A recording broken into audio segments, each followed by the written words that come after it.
Today I'm in my craft room and I've been working on some organization projects, and about a week ago I posted a video on my channel where I shared with you guys how I store my ephemera and die cuts.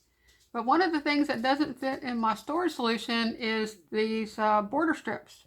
So right now I'm storing my border strips and my scraps in one of these Iris scrapbook containers, and it kind of just is a disorganized mess.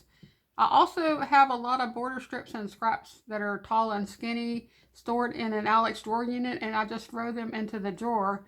And the problem with doing that is that it's so disorganized that I don't want to use it. And so if I need a border strip for my project, I usually end up making a new one. So I want to organize this so that I will use what I have more and make it easier for me to find what I need. So I decided that I would store my border strips in my Alex drawer unit that's right behind my workspace. And that is a 6-drawer unit. So the drawers are very wide, but they're very shallow. And I knew it would be kind of difficult to find something that would fit in that drawer. And so I decided to make something. So let me show y'all what I made. Now this is a prototype of the box that I'm going to be using. And I did make this, and I kind of, it's not very well constructed. I just was trying to figure out the dimensions of the box before I actually made the real box. And so I went ahead and made this, and that's what it looks like. So you can see here that I have this box that has these tabs, and it's by color. So I decided I would sort my border strips by color. And the size of this box is 12 and a half inches long, by 4 inches wide, and then it's about 3.5 inches tall. Now, one of the things I figured out once I made the box was that once I got everything in here, it kind of popped things up a little bit so that the tabs are hitting the drawer. So when I have it in the drawer above, when I close the drawer, this is hitting the bottom of the drawer above it. And so I'm going to have to change the dimensions of the box. One of the other things that I did was when I was first building the box, I was gluing the dividers together. I was completely gluing them together. And so the first couple of dividers here are very hard to get your hands in there. But then I figured out the different way to actually construct it. So when I build the new box, I'm going to do it a little bit different. So I have this by color, and I have these dividers, and one of the other things I realized once I built the box was that it was going to be hard to get my hand in there to get the stuff out, and I wanted to figure out another way to make it easier to get the things in and out of the box. So I decided that I would make little folders. So I made these little folders, and then I just added some washi tape in the different colors to match the section, and then I just put all of my red border strips here in this folder. So it makes it really easy to get them in and out of the box, and also it makes it really easy to just go through and sort through here and see what you have. So I really love the idea of having the folders. The other thing that I found was I had more categories than I had tabs, and so what ended up happening was I have pink and red, and then I have brown and black in the same one. So I have 2 different folders. There's a black folder here, and then like neutrals and browns. And I can keep that under number 2 and still be able to separate the 2 colors. So then I don't really have a spot for white. So, and I have 2 orange tabs. This is kind of like an orange and a gold, but I decided that I would use this spot for white and grays. And then I have orange, yellow, green, teal, and then I have 2 blue sections, dark blue and light blue, purple, and then back here I have silver, or actually metallics. So this is like golds and silvers. And then this last one is multicolor or rainbow, because sometimes you just have things that don't go into a specific color. Now, one of the other things I thought about doing with this box is possibly having more categories. Like I could have a travel theme or a pet theme if I have something that's specific to a category, because I know I do have some things in here that are kind of travel related, and I could possibly separate those out into a theme. So I thought about possibly doing that as well. So I'm going to make this box a little bit bigger as far as like the size going this way, the width of it. I'm going to make the box 12.5 inches because that works really well, but I'm going to make it 6 inches deep, or wait, 12.5 inches long, 6 inches wide, so it'll be 2 inches wider.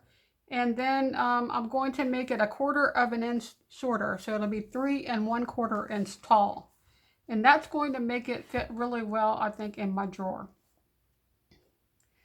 So this box is not going to go to waste, because while I was doing this, I had this idea, because I have a bunch of strips of paper that I don't really have a place for, and I thought that'd be really cool if I could store my border strips in this one box in the drawer. But then I have paper, I'm going to show y'all, like, so I have strips of paper like this. So anything 4 by 12 and shorter, I might try storing in this box, and I could put it somewhere else in my craft room where it doesn't matter that it's too tall to fit in that drawer. But anything like this, these border strips, I would put into the border strip box.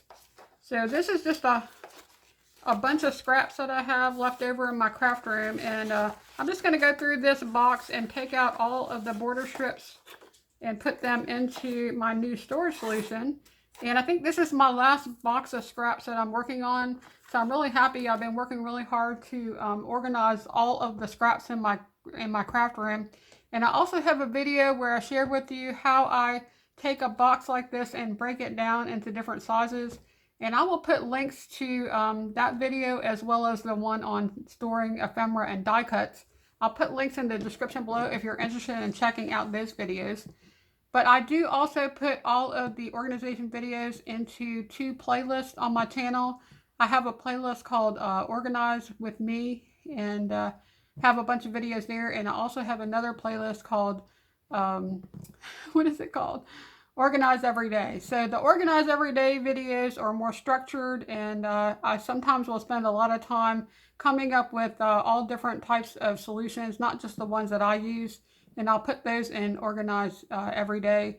And then the Organize with Me is more casual. I'm just kind of talking to you guys and sharing with you kind of what I'm doing and what my process is, not necessarily a finished project.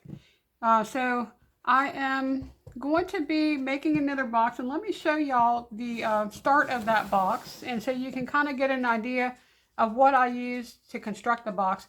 And I'm going to do a separate video showing you how I did the box, or how I make the box, because I think it would make the video super long if I did that. And I'm not sure everybody would be interested in seeing how I actually constructed that box. But I did start making the new one, and I just wanted to share with you kind of what I use as a starter. So I'm using this divider pages that you use for 3-ring binders. And what I did was I just took the, let me see if I can grab one here. I took the divider and I trimmed off this part with the holes. And then I took that piece and added it back on so that I can make it longer, because all of this, like my cardstock that I use and also these dividers, are for 8.5 by 11, so they're not long enough.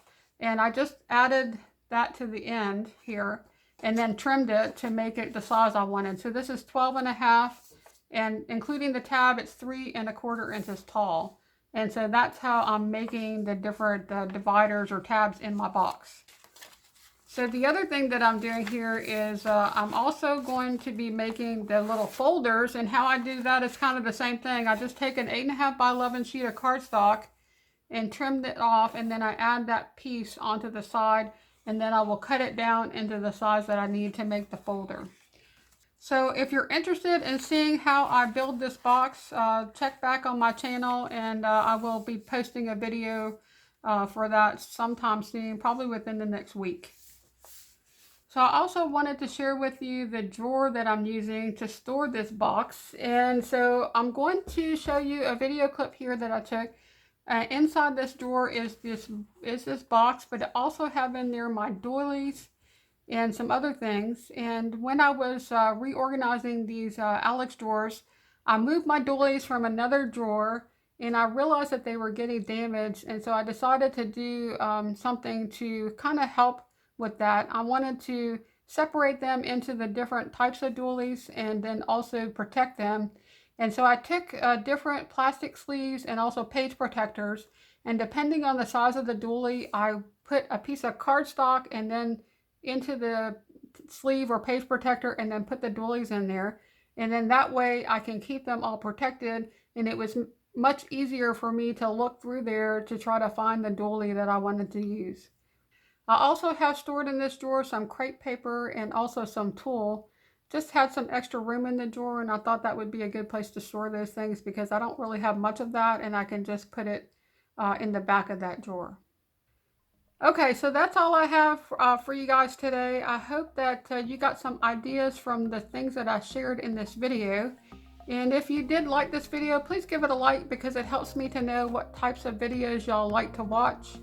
And if you would like to see more videos, please subscribe. I would love to have you join my channel. And I hope you guys are staying safe and staying home. And I'm really hoping that this pandemic is going to be over soon and we can all get back to our normal lives. But until that happens, I'm going to still try to make more videos, and I do have some videos that are going to be coming up on my channel soon. I'm participating in the Mini Kit Monday challenge, and I'll be posting a video on April the 6th with my kit contents. And then on April the 8th, I will have the video for the Scrap Our Stash Blogspot challenge up on my channel. So, and I'm also working on several other organization videos, and also working on a tutorial for how to use the We Are Memory Keepers layering guides. I'm hoping I'm going to finish that soon as well. So lots of stuff I'm hoping is going to be coming up soon. So y'all take care, and hope to see you next time. Bye now.